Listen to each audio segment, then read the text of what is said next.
Welcome to Reds Thinking, where football meets finance and governance, and the noise gets explained, I hope. This episode, I'll be covering off Liverpool player transfers of the summer of 2025. This one took me a little bit of time to put together because of the tragedy that happened last year. And before we begin, I want to pay tribute to Diego and Andre on their untimely tragic loss last summer. It's been felt across the Liverpool community and the wider communities across the world, and it's still felt today. And my condolences to the families.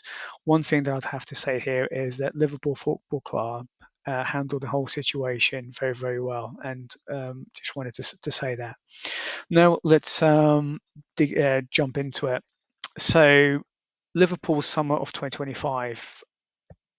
As players were coming in, we were thinking, a lot of people were thinking, okay, this is great. Liverpool are putting themselves into a really strong position to defend and win the league again, and maybe go really deep into the Champions League.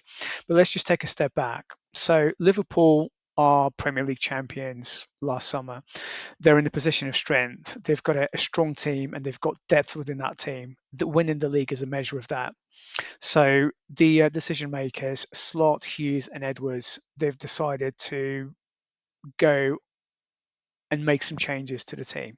And we understand that because Slot's got a different philosophy than Klopp, which is more ball control, more a total football type of approach, similar to the Ajax teams of yesteryears. We get that. But selling 10 players, with 5 of those being first team players, is significant. And then buying 12 players, again with 5 being first team players, that's not evolution, that's revolution. That's dismantling a winning team and thus creating a concentration of capital issue. So you're buying 3 players, Isak, Ekitike, and Wirtz for 320 million. You're creating a situation where you're dependent on those players being fitting into a system, staying injury free, performing, adapting into the culture of the club, the local culture, and so forth. And that to me was a huge miss by the decision makers. There was a lack of risk management in that area. But we can talk more about that as we go through the video. So if we just look at figures, last summer the headline spend was 447 million pounds on new players. So that's going to have a direct impact on the amortization amount on the P&L, which we'll talk about in a bit. There were sales of 217 million pounds. Again, we'll talk about that number. That number is the sales proceeds, not the gain or profit as we refer to, because when you sell an asset, if that asset is carrying net book value, which needs to be amortized, then we need to take that into account from the sales proceeds. And then those two figures give you a net spend of 230 million pounds, which people talk about all the time. Okay, which is fine. But let's move on to the players that we sold. So we sold 10 players, like I mentioned.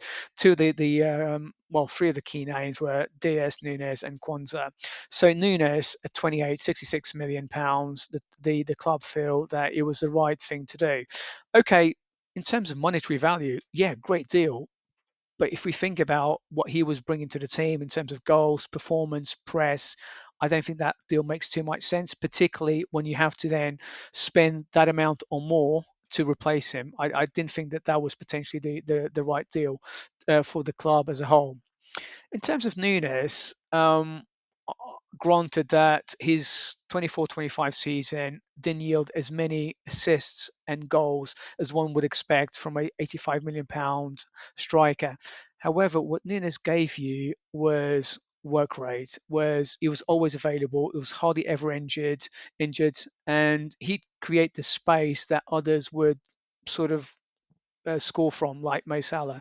And I think we missed his, some people refer to his chaoticness on the pitch.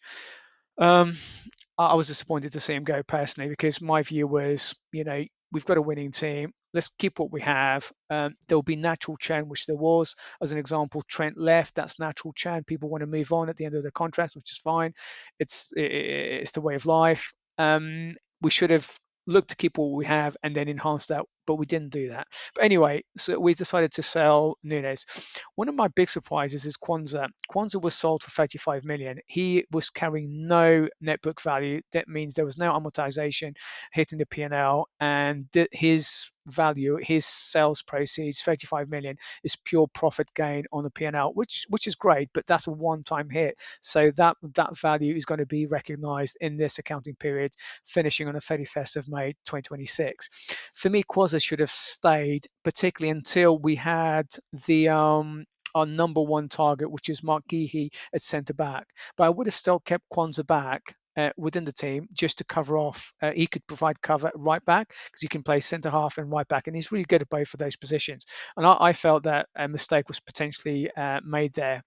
Another one is Keller. Keller, I can understand he wanted to be at number one somewhere, and he's gone to Brentford. Is number one there, which is fine. But for me, this season, or this past season, he would have played quite a lot more minutes because Alisson had been injured a little bit. So I don't know if that was the right decision. Maybe we should have convinced him just to stay a little bit longer. Maybe the decision makers felt that Keller wasn't sort of number one material. I don't know, maybe. But for me, if you compare him to what we have, Georgie, Mama Dashville, I think he's probably the better option. Tyler Morton, an academy product. One interesting thing that was reported this week, I don't know how true this is. We sold him to Lyon last term. He's plays as a defensive midfield player on the 6th, and now we're apparently trying to buy him back, but there was no buyback clause on the original sale contract. So if that's true, why sell him in the first place? Why not just send him out on loan? Um, sometimes you make decisions and you don't properly assess the risks and opportunities around those. Obviously, Trent left. I was a bit gutted that he left. He's been with Liverpool since the age of 8. He was given the opportunity, he took the opportunity, he helped us. But to me, to leave during your prime years doesn't particularly sit well with me. But then again, it's his personal decision, so we can't do anything about that. We just have to accept it. There's no other way. So in terms of these players, in terms of the impact that they have from a financial perspective, a combined impact of 51 million pounds on the P&L every year. So this is partially the 42 million. This is the remaining amortization for Diaz and Nunes. They both had a couple of years left of amortization on their contracts. Actually, Nunes had a little bit more, but that's sort of the estimated amortization left. So that totals 42 million, which then you have to take from the 217 million sales proceeds, which then gives you 175 million. That is your gain, your profit that goes onto the P&L during this financial period. The combined sort of annual impact, because we're going to use this figure to do some comparison later when we looked at the players coming in. So we estimated that the annualized salaries for these 10 players is around 30 million pounds. You add that onto the annual amortization, which is just for Diaz and Nunes, and that comes to 21 million. That gives you a total impact or charge to the P&L of 51 million pounds. So if you compare that to the new burden on the P&L. So we've gone from 51 million to 140 million, and we'll see how that figure is made up now. So like we said, we've brought in Isak. Everyone knows 125 million. It hasn't gone well first season. He's had a lot of injuries. He came to us injured, or not fully match prepped. Vert has done okay. He's done better than I think what we've given him credit for, but because the whole team has underperformed, he's suffered from that. Ekatike has been our shining light. He's done really well. He's hit the ground running and so forth. One thing that I would say about Kirkus is a great prospect at left back. Personally, I wouldn't have bought a left back just yet. I thought that the combination of Robbo as a starter and Simicaz as backup, I thought that was okay. I didn't think that was a priority area to look at. Frimpong has been unlucky this season. He's come from the Bundesliga, Leverkusen. He was a great wing back. His injury record was decent. It was good, but since coming onto the Premiership, he struggled, particularly with injury. One of the things that I'm a bit disappointed of is him just coming out and saying, "I don't know why I'm getting injured so frequently." I don't think that's the right thing to say. Personally, I think you just have to get on with it and just figure out why you're getting injured, work harder, work with a team, medical team at Liverpool, what have you. You need to figure it out, mate. You're a £30 million player. You're likely to be on 100 grand a week. You need to step up. One player that's going to be great is a bit unlucky, which I fully support the signing off, is Giovanni Leone. £26 million, is 19. He reminds me of, I'm going to be showing my age here, of the great Italian defenders of yesteryears, like Baresi, played on the great AC Milan sides of the early 90s. Costa Curta, Iniesta, Maldini. If you don't know those defenders, look them up on YouTube. They were immense, and this guy is on the same mold. He was just really, really unlucky with the ACL injury, but these things happen. You just have to get on with it, recover, and he's looking good in the gym. He's looking strong, so hopefully he's gonna come good at some point. Anyway, so we made all these purchases. So five of those were pretty much first team contenders, the top five there. And I've already mentioned that the top three, Isaac Vert and Ikatiki, the combined value of 320 million is a capital concentration risk that we are dependent on them performing, staying injured free, integrating into the footballing system, into the community, into the club, and so forth. And to me, that's too high. The board should have stepped in and said, "Look, guys, that is too much money on so few players. That's like, you know, putting all your eggs in just a few baskets. You drop them and you make an omelette, and things just don't work out." So we've gone from a strong P&L position of um,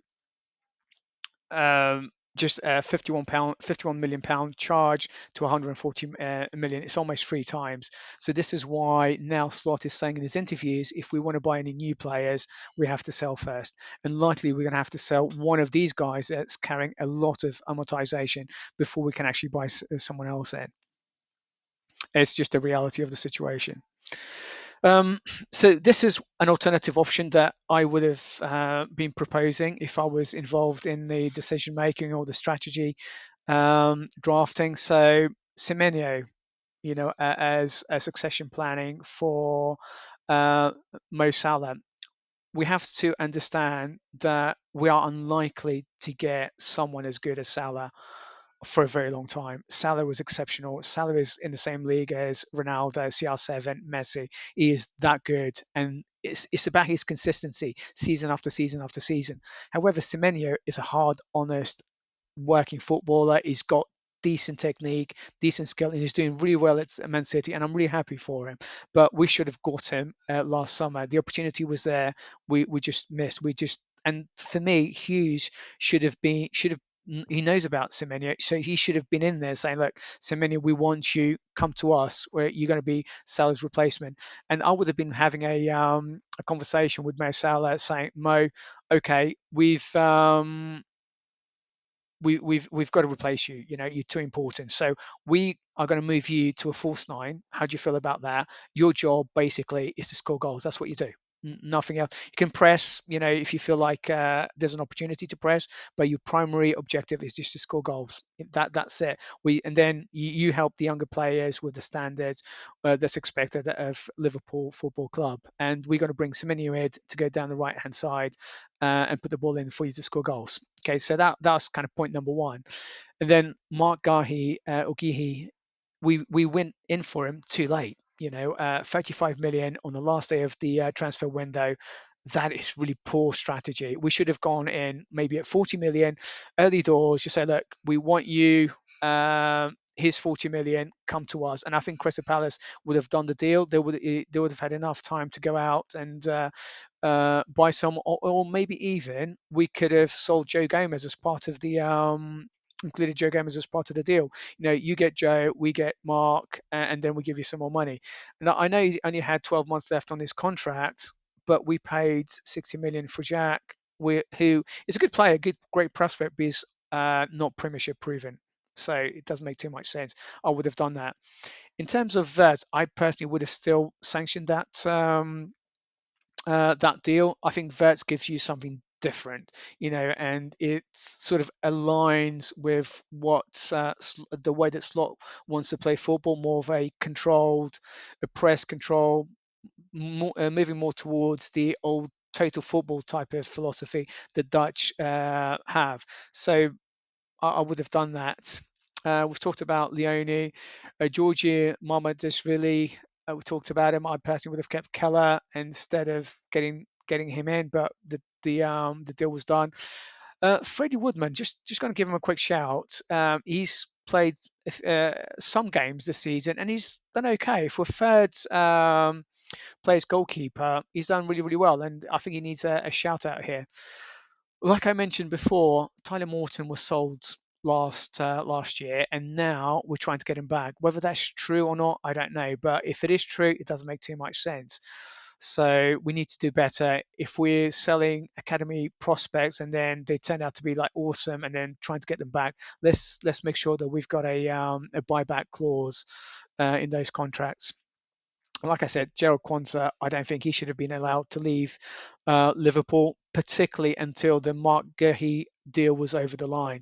Personally, I would have had Mark in, and I would have kept Kwanzaa back to provide cover at right back and also competition at centre half. Okay, so this proposition would have given us a P&L annual impact of amortization and salaries of 95 million, which is just a slight increase. Well, it's almost double from the 51 million that we had initially, but that's the type of incremental increase that you should be looking at, which then comes within an acceptable tolerance of risk. And this is the risk element measure that probably was missed at last term, because now the consequences from spending all that money last year is that we've got no money, no budget to spend this year, and that's the reality of things. Okay, and what now? Like I've said a few times during the video, there's no budget. There's budget constraints as all the money was spent in 2025. Okay, so what do we do now? So there are things that we need to do. We need to look at Slot and the job that he's done. First of all, a big a big shout out that he did handle the Diogo tragedy really, really well, and the club and Hughes and Edwards, everyone did a really good job, and they handled it with dignity and supported the family. Okay, that has to be acknowledged. However, he has been linked with Ajax. His ability to deal with issues such as the right back issues that we had this season didn't go according to plan. He should have had a strategy. Okay, Bradley got injured long term. You know how long he's going to be out for. Frimpong was struggling, injury, form. He should have just said, look, okay, I'm going to pick one of my midfielders, and it's not going to be my best one.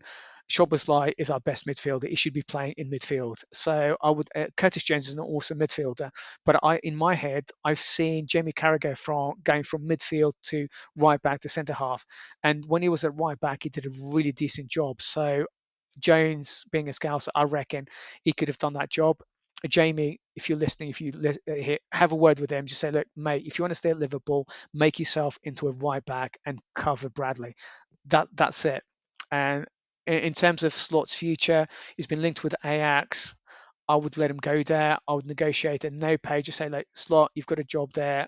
Just go there and enjoy yourself. Do a good job there, and we're not going to give you a payout. That's it. That's the deal. If you want to pay out, then you're going to have to sit on the sidelines for 12 months. Let's move on to Hughes. Hughes has been linked to Saudi quite strongly. They like him. They like his contacts, his football knowledge, and what have you.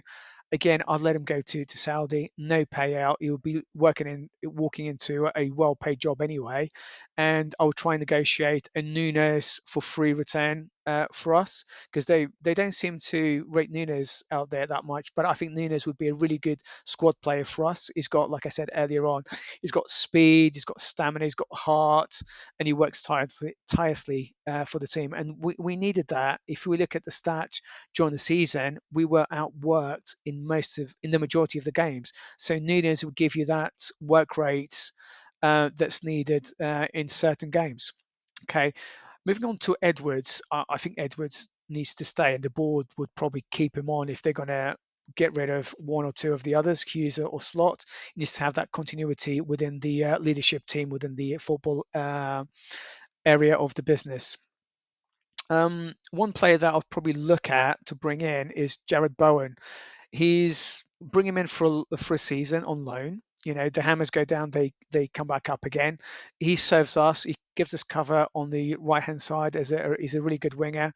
And he'll work well with Isaac up front, getting the ball into him. It will be a similar setup to when Isaac was at Newcastle with Gordon getting the ball into the box for him. So that could work well for us and for Bowen, and also for the Hammers. If they come back up next season, which I think they will, then he can go back there because that's his sort of spiritual home, if you like. And this one, Areola, I do like him. He's a really good manager. He's similar to Arteta, and you know he could potentially be as good as Pep. And him being available this summer is a really good opportunity to get that club type of style football back onto Anfield. So I would seriously be looking at Areola. If it's not, they're probably looking at him now, because I don't think Luis Enrique would leave PSG. I think he's got a project there, he's doing well, and he's going to stay. He would be like my other sort of suggestion. But I think the fact that Areola is available, it's not going to cost us anything, and he's really good, and he plays the type of football that we're used to from the Klopp era. So I'll definitely give that some consideration. And that's all for today, guys. If you enjoyed that, please subscribe, share, and like, and I'll see you next time. Cheers. Bye.